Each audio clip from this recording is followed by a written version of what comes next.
Before I get into this, I want to be upfront. Take everything I'm about to say with the knowledge that Souls-like games are never really my genre.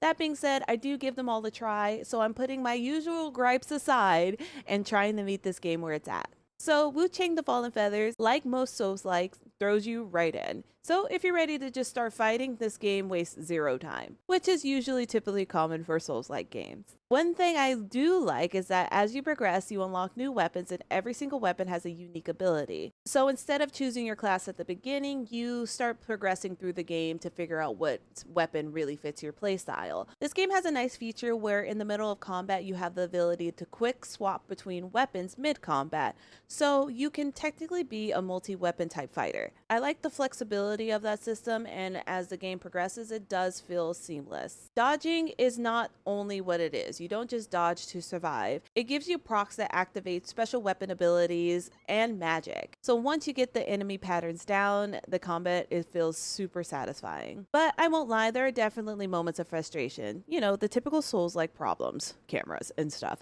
But once you get the rhythm, it really clicks and the combat feels great. My favorite mechanic of Wuchang the Fallen Feathers is there's like a rage mechanic that every time you die, you build up rage. And when the bar fills up, you don't really just retrieve your experience back, souls, all that good stuff, but you might have to face your demon self. Or the demon could help you out with some midway bosses, or might instantly get wrecked and the chaotic is unpredictable. But that's what made it interesting.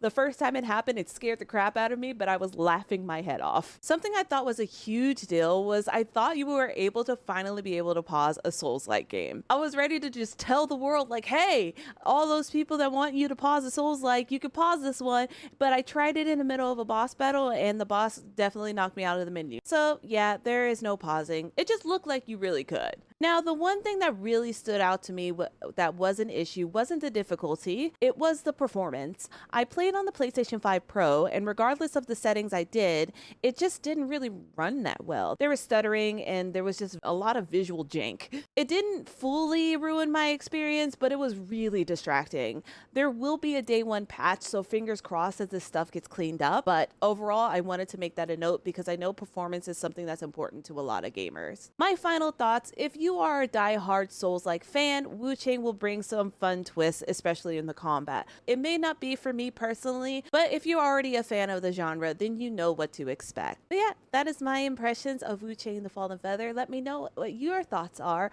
when you finally play it down in the comments below.